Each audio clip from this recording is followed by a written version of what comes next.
अंदर आओ।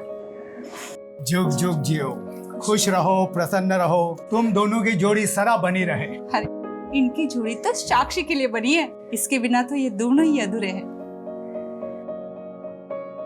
बेटा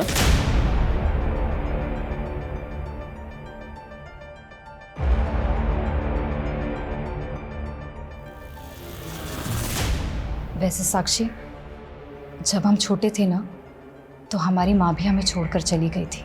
हम जानते हैं माँ की कमी कोई दूसरी औरत पूरी नहीं कर सकती, लेकिन क्या हम तुम्हारी दोस्त बनकर रह सकते हैं? हमसे दोस्ती करोगी? आप दुश्मन है हमारी, दुश्मन।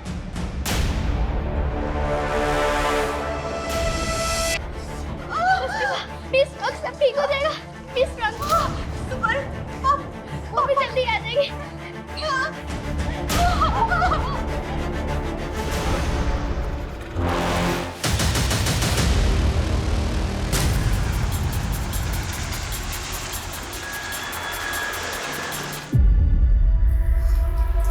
सर ये मुंह पे टेप और आसपास खून देखकर लग रहा है मर्डर यहीं पे हुआ है। और देख के लग रहा है ऐसे जैसे मारने से पहले इसको काफी टॉर्चर किया और मर्डर भी किया है बिल्डिंग एरिया में, चाहे नाइट ड्यूटी पे था।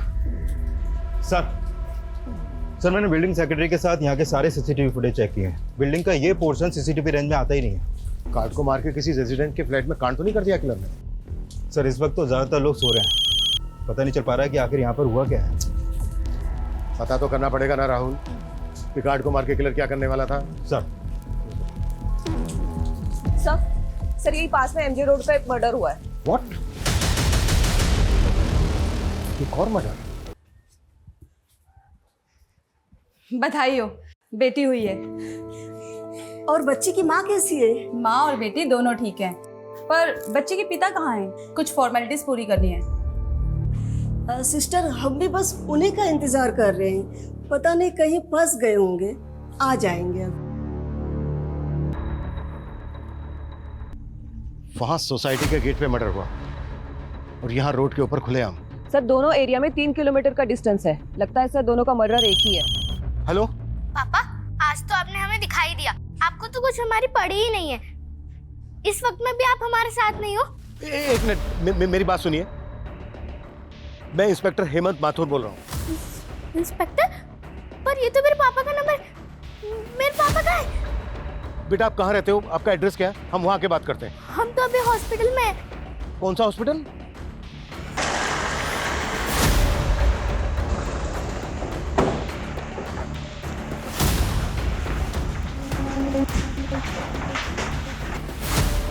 रीना, बेटा मेरी फोन पे तुम्ही से बात हुई थी ना? मेरा नाम साक्षी, रीना मेरी मम्मा है। पर मेरे पापा का है। क्या हुआ मेरे पापा को? आप कौन? मैं इनकी पड़ोसी हूँ सर, लेकिन हुआ क्या है? आप एक मिनट जरा मेरे साथ आइए। वो विवेक का फोन हमें इस लाश के पास मिला।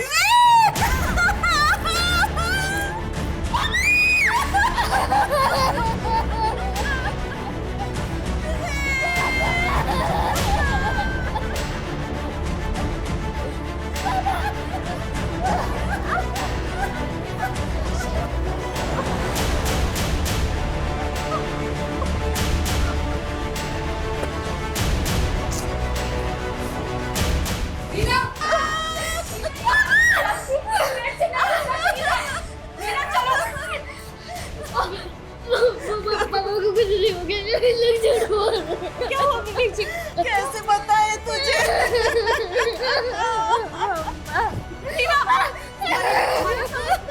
चलो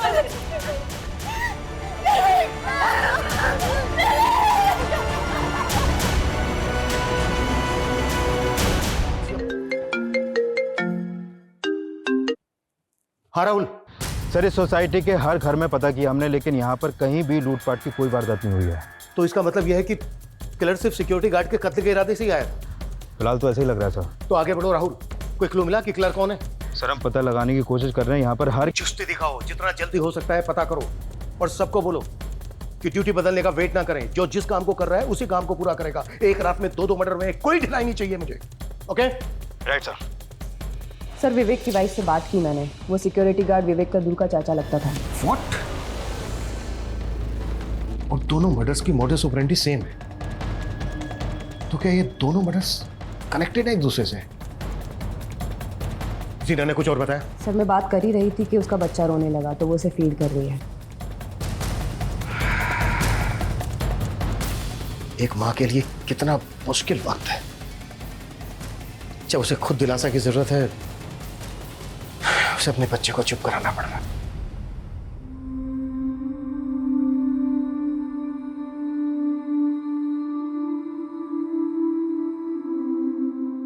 और सर बड़ी बेटी तो यकीन ही नहीं कर पा रही कि अब उसके पापा कभी लौट कर नहीं आएंगे।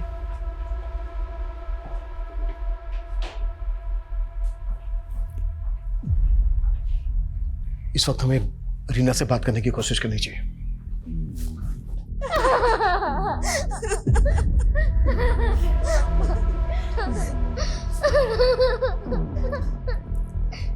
आजो।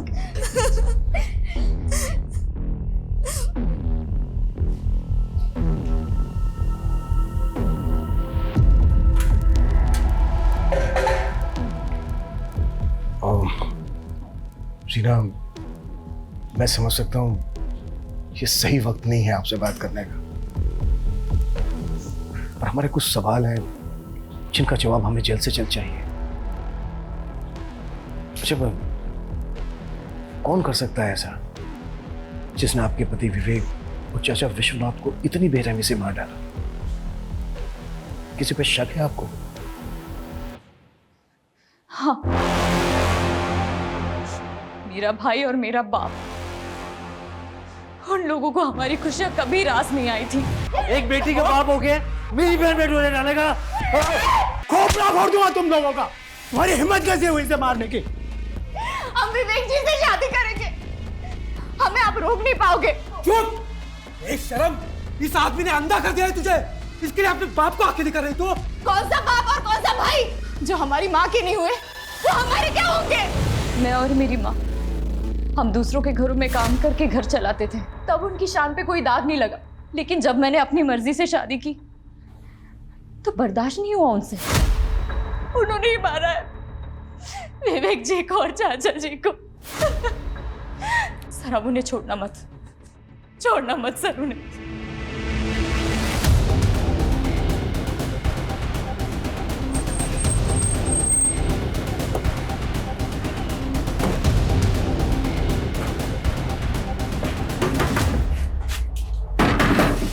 रीना का बाप तू ही है? हाँ, लेकिन अमित का है? क्या कर दिया उसने साहब? क्या कर दिया? देखो रे, अंदर ढूंढो उसको। क्या हो रहा है साहब? सीना के पति और उसके चाचा का मर्डर। अरे क्या बोल रहे हो साहब आप? सर यहाँ कोई नहीं है। कहाँ है अमित? मुझे नहीं मालूम साहब, और अमित ने कुछ नहीं किया साहब। और रीना तो बस हम लोगों को फंसाना चाहती है। वो यही चाहती है कि हम बाप बेटे अंदर जाए। शर्म कर, कुछ शर्म। तेरी बेटी ने एक बच्ची को जन्म दिया है और उसी वक्त तूने उसका सुहाग और उस बच्ची से उसका बाप छीन लिया। आप भाड़ में जाए ऐसी बेटी जो अपने बाप और अपने भाई की नहीं हो सकी, किसी और की क्या होगी? देखे चलो इसको, चलो। अरे क्या कर रहे हो साहब?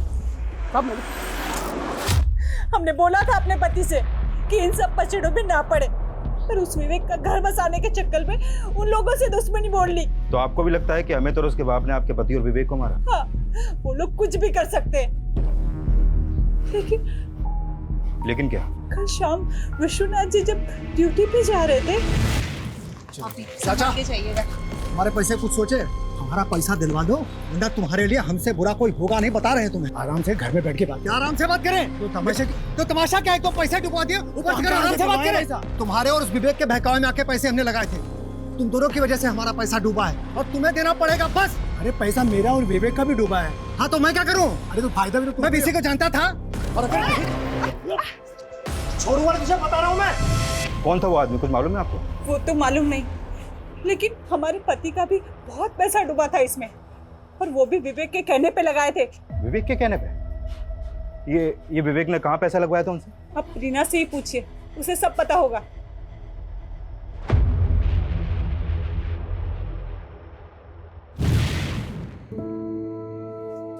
ये देखो, क्या लाया तुम्हारे लिए आज स्पेशल फ्रूट्स।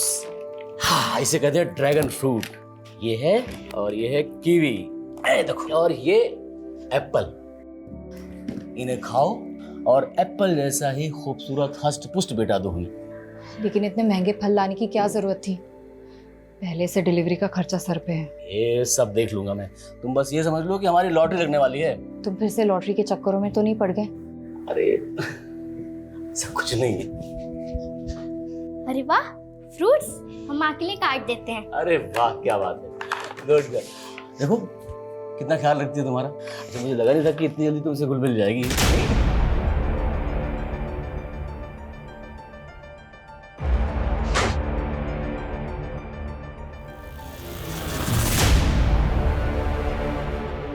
अभी तो इतनी खुश थी, अचानक से क्या हो जाता है साक्षी को? मैंने बताया था ना, साक्षी का मन और दिमाग दोनों अपनी माँ पे गया है। पर तुम तो बोलते थे मंजू दीदी पूरी तरह से अपना मानसिक संतुलन खो बैठी थी। रीना, अब तुम्हें साक्षी को ऐसा माहौल देना है कि वो अपनी माँ को हमेशा के लिए भूल जाए। बेटा, वहां क्यों खड़ी हो? ऐसे क्यों देख रही हो हमें?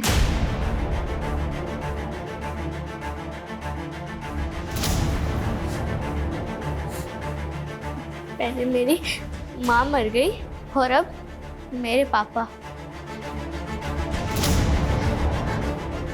बेटा, हम हैं ना, हम तुम्हें ना पिता की कमी महसूस होने देंगे और ना माँ की।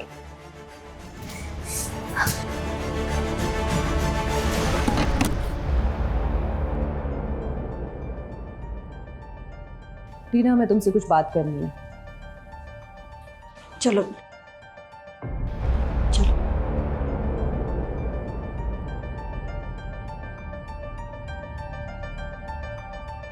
जीना, हमें विश्वनाथ की पत्नी ने बताया कि किसी आदमी ने विश्वनाथ के कहने पर कहीं पैसा लगाया था और विश्वनाथ ने विवेक के कहने पर लगाया था। दोनों का पैसा डूब गया और जिस आदमी ने विश्वनाथ के कहने पर पैसा लगाया था उसने विश्वनाथ को जान से मारने की धमकी दी थी। कौन आदमी? ये हम पता लगा रहे हैं। विवेक और विश्वनाथ ने कहाँ पैसा लगाया होगा, कुछ बता सकती हो इस बारे में? सर, मुझे इतना मालूम है कि विवेक जी लॉटरी खेला करते थे। उन्हें किसी संतोषी नाम के आदमी का फोन आता रहता था। जब भी उसका फोन आता था वो बहुत परेशान हो जाते थे सर। ये लो रोटी। साक्षी बेटा, ये लो रोटी खा।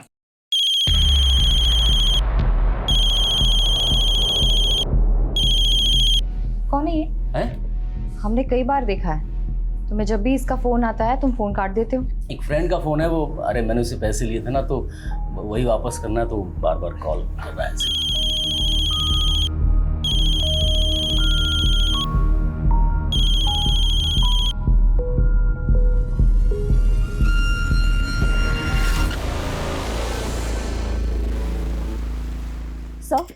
सर, विवेक के मोबाइल में संतोषी के नाम से एक नंबर फीड मिला है।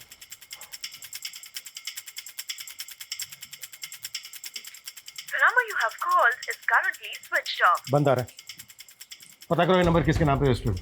सर, एक और बात अजीब है। विवेक की बीवी ने हमसे कहा कि मर्डर वाली रात फैक्ट्री में नाइट शिफ्ट थी, लेकिन सर फैक्ट्री वालों का कहना है कि उस रात नाइट शिफ्ट थी ही नहीं।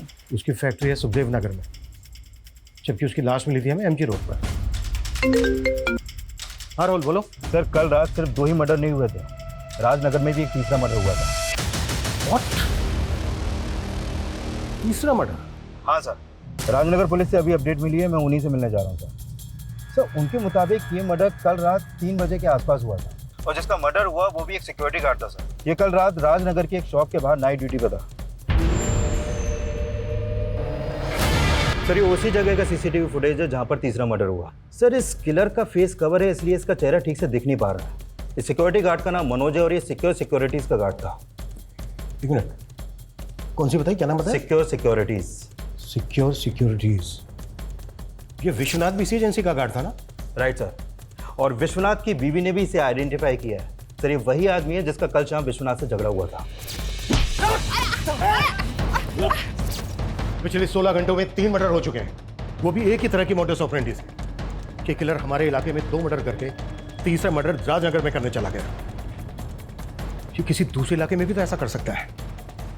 हम इसको बिल्कुल लाइटली नहीं ले सकते। राइट सर, इसलिए सीसीटीवी ग्रैब हमने सभी थाना क्षेत्रों में सर्कुलेट कर दिए। इसका मकसद क्या है? अगर हम विश्वनाथ की वाइफ की बात माने तो विश्वनाथ का इस आदमी से पैसों के लेन देन को लेकर झगड़ा हुआ और विश्वनाथ से विवेक ने ये पैसा कहीं लगवाया था और एक ही रात में इन तीनों के मर्डर हो जाते हैं। ये मामला कहीं पैसों के लेन देन को लेकर तो नहीं है? सर, विवेक, विश्वनाथ और मनोज, इन तीनों के फ़ोन हमें क्राइम सीन पर मिले और जब हमने इन तीनों के फ़ोन चेक किए तो इनके फ़ोन में एक ऑनलाइन लॉटरी ऐप इंस्टॉल मिला। सर, हो सकता है कि ये लोग पैसा इसी ऐप में लगाते हो। राहुल, इस तरह के जो लॉटरी ऐप हैं हज़ारों लोग पैसा लगाते हैं। इस ऐप का इन मर्डर से क्या लेना देना है? अच्छा, रीना का जो भाई है अमित, वो गायब है अभी तक। इस कार्ड को मारने का अमित का कोई मोटिव है? नहीं सर, अमित और मनोज का आपस में कोई कनेक्शन नहीं मिला है। लेकिन वो गायब है अभी तक, उसको ढूंढने के लिए क्या कर रहे हैं? सर, हमने अमित के दोस्तों से पता करने की कोशिश की लेकिन कुछ भी पता नहीं चला। लेकिन हमने सिक्योरिटीज़ के मैनेजर को यहाँ पर बुलाया है। ये वही एजेंसी है जहाँ पर मनोज और विश्वनाथ काम करते थे। सर, हम खुद हैरान हैं कि एक ही रात में हमारे 2 सिक्योरिटी गार्ड का मर्डर हो गया। एक और भी मर्डर हुआ है, विवेक नाम है इसका, जानते हो इसको? सर, चेहरा तो पहचाना सा लग रहा है। हो सकता है कभी मनोज और विश्वनाथ के साथ देखा हो। ये तीनों एक दूसरे से कनेक्टेड थे, लॉटरी भी खेलते थे। इन तीनों ने कहीं पर पैसा लगाया था। इस बारे में जानते हो कुछ? नहीं सर, हो सकता है इन तीनों का आपसी कोई झगड़ा हो, लेकिन सर हमारी एजेंसी का इन हत्याओं से कोई लेना देना नहीं है।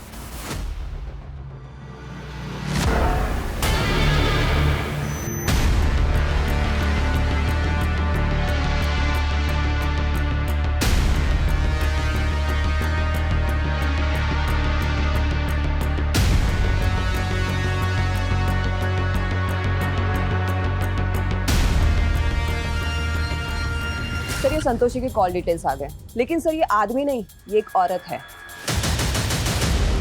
ये देखिए। और सर, ये संतोषी एमजी रोड के जेजे कॉलोनी में रहती है और उस रात विवेक का फोन 2 बजे तक जेजे कॉलोनी में एक्टिव था।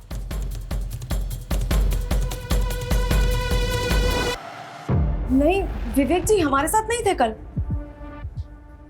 3 मर्डर हुए। अगर हमसे झूठ बोला, कुछ भी छुपाया, बहुत बुरी तरह से फंसोगे। अब बोलो, क्यों फोन करते थे इतने विवेक को? वो तो मैं बस ब्लैकमेल करते थे विवेक को। नहीं मैडम, हमें पता चला है कि तुम उससे पैसे मांगा करती थी। किस बात के पैसे मांगते थी? हमने कोई पैसे नहीं मांगे सर। तो फिर फोन क्यों करती थी उसको इतने? क्या वजह थी? क्या रिश्ता था तुम्हारा उसके साथ? हम पसंद करते थे विवेक जी को, प्यार करते थे विवेक जी से और विवेक जी भी हमसे प्यार करते थे। वो तंग आ चुके थे उस रीना से और उन्हें तो शक था कि वो बच्चा भी उनका नहीं है। रीना से हम तंग आ चुके हैं संतोषी। बात पे हमको पीट देती है। और तुम पिट लेते हो? क्या करें, अपनी बच्ची की वजह से सहते हैं उसको। बस उसका मानसिक संतुलन खो चुका है, पूरी तरह से पागल हो गई है वो। हमने तो अपनी बच्ची की वजह से उससे शादी की थी, लेकिन वो ना जाने किसका पाप अपने पेट में लेकर घूम रही थी और हमसे, एक बच्ची के बाप से शादी करके हमारी जिंदगी नर्क बना दी। उस रीना ने अपना पाप छुपाने के लिए शादी की थी विवेक जी से। हमें पक्का यकीन है कि उसी ने मरवाया है विवेक जी को।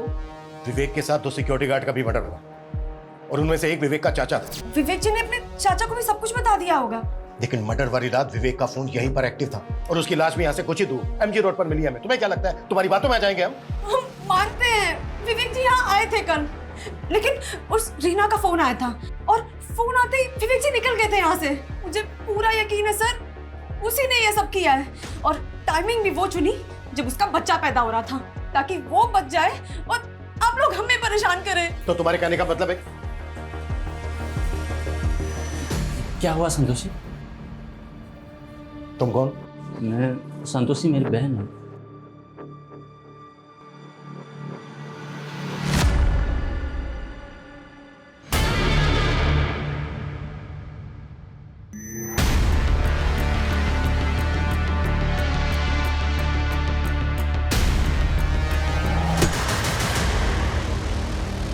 तुमने तो कहा था कि संतोषी एक आदमी है, लेकिन ये तो औरत है।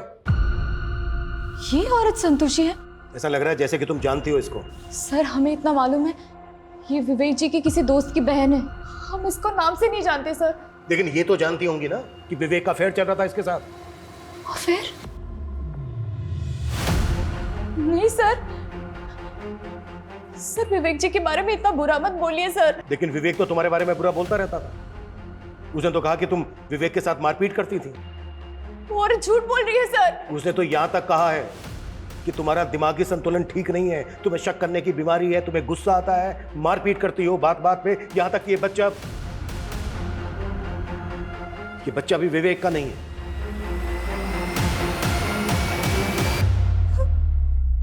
नहीं सर, सर ये झूठ है, सच नहीं है।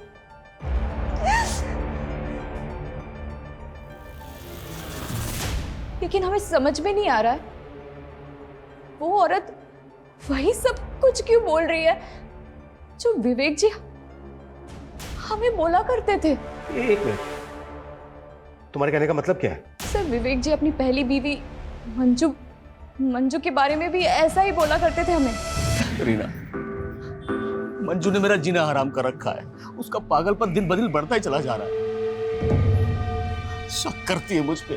तो तुम इतना सब सह क्यों रहे हो? सिर्फ बेटी की वजह से उसको झेल रहा हूं मैं, नहीं तो। अगर ऐसा है तो तुम मंजू से तलाक ले लो ना।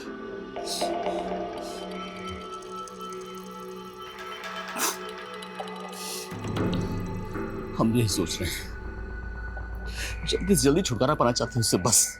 सर तलाक तो नहीं हुआ था उनका, लेकिन अचानक कुछ दिनों बाद उनकी पहली बीवी मंजू की मौत हो गई। फिर हम दोनों ने शादी कर ली थी। मंजू की मौत कैसे हुई थी? सर उसकी दिमागी हालत सही नहीं थी, वो छत से फिसल कर गिर गई थी।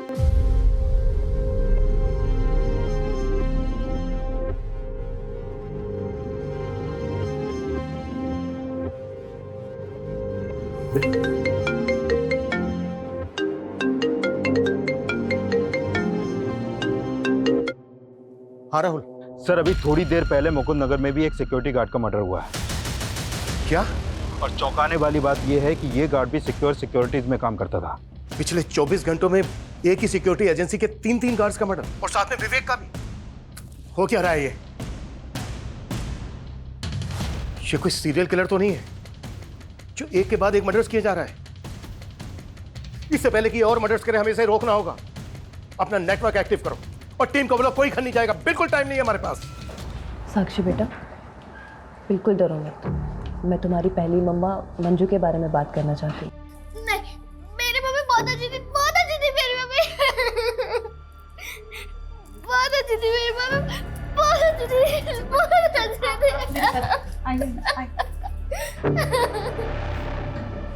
आप तो इनकी पड़ोसी है ना मीरा जी? जी मैडम। क्या विवेक की पहली पत्नी का मानसिक संतुलन वाकई में खराब था? हाँ मैडम, देख के तो ऐसा ही लगता था। उसे अपनी सुध भी नहीं थी, शायद इसीलिए टेरेस पे से वो फिसल के गिर गई हो। लेकिन माँ की मौत का बहुत बुरा असर पड़ा साक्षी पर। वो अपने पापा पे भी शक करने लग गई। माँ सही बोलती थी, आप उन्हें मारना चाहते थे और आपने सच में उन्हें। अरे बेटा होश में आ। देख, मैं जानता हूँ कि तू अपनी माँ से बहुत प्यार करती, लेकिन हम भी तो तुमसे उतना ही प्यार करते हैं ना। अरे हम क्यों करेंगे ऐसा बेटा, क्यों करेंगे हम क्यों मारेंगे तुम्हारी माँ को? लेकिन मैं जानती हूँ विवेक साक्षी और मंजू दोनों का बहुत ख्याल रखता था। और ये विवेक और रीना का रिश्ता कैसा था? रीना बहुत अच्छी है मैडम। उसने आते ही साक्षी को संभाल लिया और आने वाली बच्ची के लिए भी बहुत खुश थे। वो लोग बेसब्री से इंतजार कर रहे थे।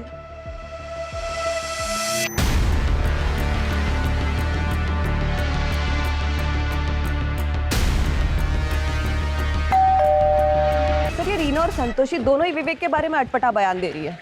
सर ये विवेक मंजू के साथ होते हुए उसने रीना के साथ अफेयर किया, फिर रीना के साथ शादी होने के बाद उसने संतोषी के साथ अफेयर किया। सर इस लिहाज से रीना और संतोषी दोनों पे शक करने की वजह है। मर्डर सिर्फ विवेक का ही नहीं हुआ है, पिछले 24 घंटों में 4 मर्डर हो चुके हैं। ये सिर्फ डोमेस्टिक वायलेंस का मामला नहीं है, बात कुछ और है जो सामने आनी बाकी है। राहुल, मैं मुकुंद नगर ही पहुंच रहा हूँ। सर मुकुंद नगर ही नहीं, अभी अभी संगम विहार में भी एक मर्डर और हुआ है। What? एक और मर्डर? हाँ सर, और इस बार मर्डर घर में हुआ है।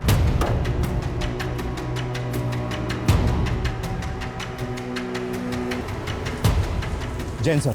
सर जिस आदमी का मर्डर हुआ है उसका नाम विक्रम है, और यहाँ आई विटनेस के मुताबिक उन्होंने घर के पास वैसे ही किसी आदमी को देखा जिसने रेनकोट पहना हुआ था। ये विक्रम भी सिक्योरिटी गार्ड था? नहीं सर, ये विक्रम तो जिग्मा प्राइवेट लिमिटेड नाम की कंपनी में एक मैनेजर था। कल रात से लेकर अब तक 5 मर्डर हो चुके हैं, जिसमें से 3 एक ही सिक्योरिटी एजेंसी के गार्ड थे। विवेक एक फैक्ट्री में सुपरवाइजर था और ये विक्रम एक प्राइवेट लिमिटेड कंपनी में मैनेजर। इन 5 विक्टिम्स का आपस में कोई ना कोई कनेक्शन जरूर है। सर कहीं ये कोई सीरियल किलर तो नहीं? जिस तरह से मर्डर किए जा रहे हैं ये कुछ भी कर सकता है, इसको हम बिल्कुल लाइटली नहीं ले सकते। शहर में जितनी भी पेट्रोलिंग टीम है सबको अलर्ट करो कि पूरे शहर में गश्त लगाए।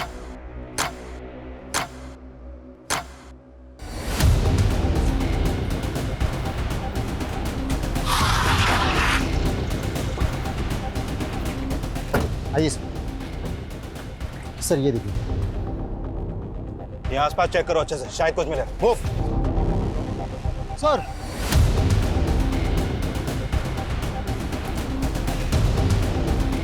सर ये तो जिंदा है, एम्बुलेंस बुलाओ फास्ट।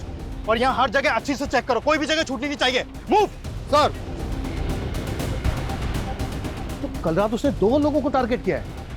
अभी तक दोनों की पहचान पता नहीं चली है सर, लेकिन उनमें से एक आदमी जिंदा है, बहुत बुरी तरह घायल है, इसलिए हॉस्पिटल भिजवा दिया उसे। पिछले 36 घंटों में 6 लोगों को मार चुका है वो, और 7वां मरने के कगार पे। कुछ नहीं कर पा रहे हैं हम, कुछ नहीं। उस आदमी का बचना बहुत जरूरी है, शायद उससे हमें कोई क्लू मिल सके कि वो क्यों कर रहा है ऐसा और कौन है। और जो दोनों विक्टिम है उनकी फोटो भेजो मुझे, क्विक। सर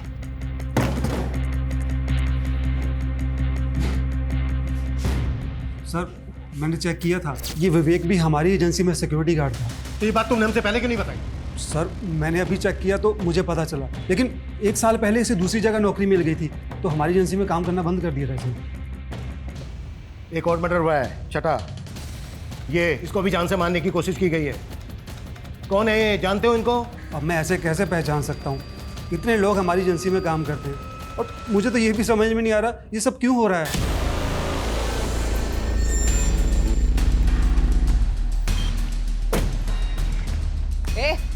उठाओ इसको, उठाओ, चेक करो इसको। देखो अगर कुछ भी हमसे हाँ पूजा। सर रीना के भाई अमित को हमने पकड़ लिया है। क्या हुआ था गायब? गायब नहीं हुआ था, दोस्तों के साथ पार्टी कर रहा था।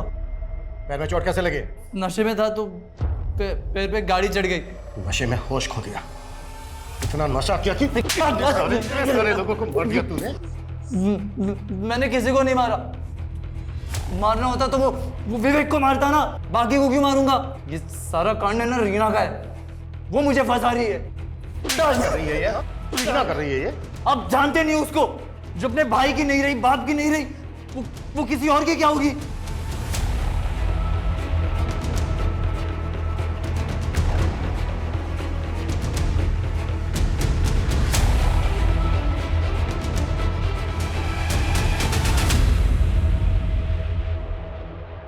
ऐसे क्यों देख रही हो? कोई नाइट ड्यूटी नहीं करते हो तुम किसी फैक्ट्री में, सब मालूम कर लिया हमने। धोखा दे रहे हो ना हमें। तुम्हें नहीं छोड़ेंगे, तुम्हें नहीं छोड़ेंगे हम। गलतफहमी हुई तुम्हें कोई? नहीं हुई है गलतफहमी मुझे। अरे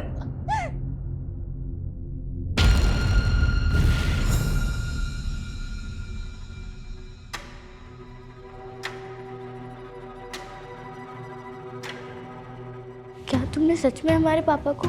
ये क्या बोल रही है साक्षी? लेकिन ये सच है, वो आदमी हमारे साथ जो कर रहा था वो उसने तुम्हारे माँ के साथ भी वही किया था। वो धोखेबाज था। सारे मर्द एक जैसे ही होते हैं, लेकिन अब हमें तुम्हारे लिए और अपनी बच्ची के लिए जीना है। हम एक नई जिंदगी शुरू करेंगे साक्षी, एक नई जिंदगी शुरू करेंगे हम।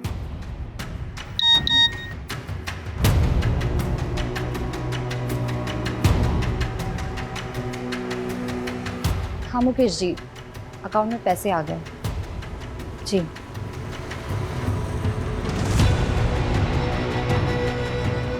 साक्षी, हॉस्पिटल का बिल चुकाना है ना, तो इसीलिए पैसे मंगवाए थे। पर ये मुकेश है कौन जिसने आपको पैसे भेजे? आप हमें बना रही हो ना? नहीं साक्षी, तुम हम पे शक कर रही हो। तो फिर ये मुकेश है कौन? सर ये विक्रम सिंह जिस जिग्मा कंपनी के लिए काम करता था उस कंपनी का सिक्योरिटी एजेंसी से एक कनेक्शन मिला है। कैसा कनेक्शन? सर इस कंपनी को ये सिक्योरिटी एजेंसी पहले गार्ड्स प्रोवाइड कराती थी, लेकिन 1 साल पहले उस कंपनी ने इस एजेंसी का कॉन्ट्रैक्ट टर्मिनेट कर दिया। लेकिन सिक्योरिटी एजेंसी का मैनेजर तो बोल रहा था कि वो जिग्मा के बारे में कुछ नहीं जानता। हाँ सर, और अब वो बोल रहा है कि उसे याद नहीं क्योंकि ये सब 1 साल पहले हुआ था। बाय द वे, इसका कॉन्ट्रैक्ट क्यों टर्मिनेट हुआ था? सर दरअसल 1 साल पहले इस कंपनी में भी एक सिक्योरिटी गार्ड का मर्डर हुआ था और वो गार्ड भी इस सिक्योरिटीज के लिए काम करता था। मतलब इस कंपनी में कुछ तो झोल है। सर मुझे तो इस कंपनी में भी कुछ ठीक नहीं लग रहा है, क्योंकि पता चला है कि जिस गार्ड का मर्डर हुआ था उसका केस इस कंपनी ने दबा दिया, किसी को कुछ पता नहीं चलने दिया। अच्छा, 1 साल पहले जिस गार्ड का मर्डर हुआ था, कौन था वो?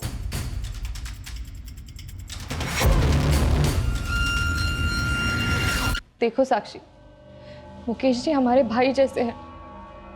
वो प्लेसमेंट एजेंसी चलाते हैं। उन्होंने ही हमें एक बड़ी कंपनी में सफाई कर्मचारी की नौकरी दिलाई थी, जहां हम तुम्हारे पिता से मिले थे।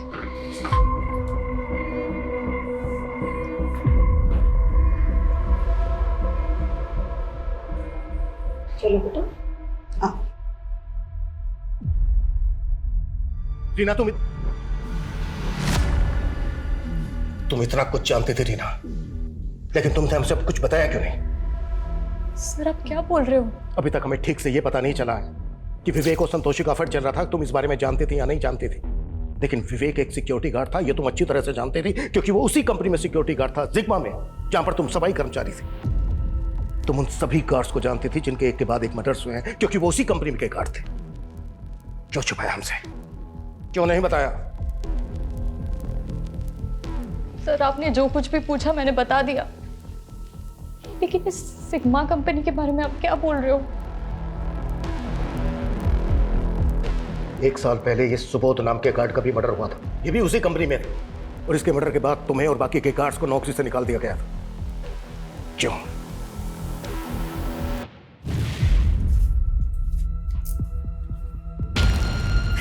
विक्रम जी क्या कर रहे हो आप? अरे कुछ नहीं कर रहे। बहुत काका, बहुत काका, विक्रम जी। हम वहां साफ सफाई का काम करते थे,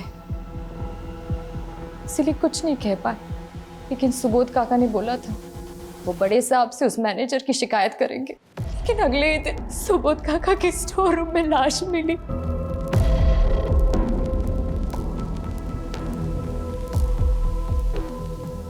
उसके बाद उस मैनेजर ने सारा केस दबा दिया। उसने हमें और सारे गार्ड्स को नौकरी से निकलवा दिया था। उसके बाद कई महीनों तक हमें काम ही नहीं मिला। उस मैनेजर ने सबको रास्ते पे लेके आया। उसके बाद उस मैनेजर विक्रम का खुद मर्डर हो गया। क्यों कर रहा है वैसा? क्या है वजह इसकी? क्या जानती हो तुम इस बारे में? सर मुझे जितना पता था मैंने आपको सब बोल दिया। मुझे इसके बारे में कुछ नहीं मालूम है।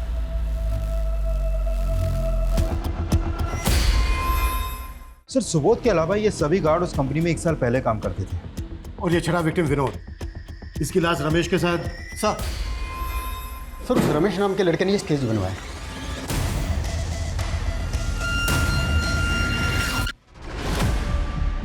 ये तो गणेश है, संतोषी का भाई।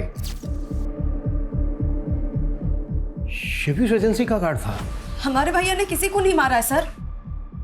है कहाँ वो? हाँ संतोषी, क्या हुआ?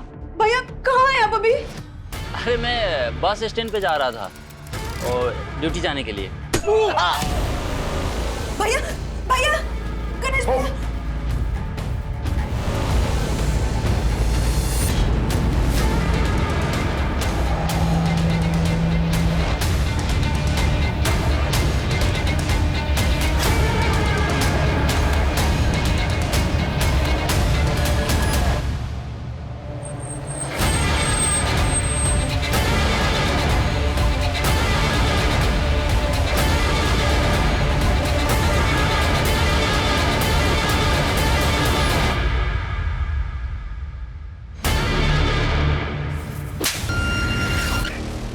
इतने लोगों को मारा तूने, क्यों कर रहा था ये सब?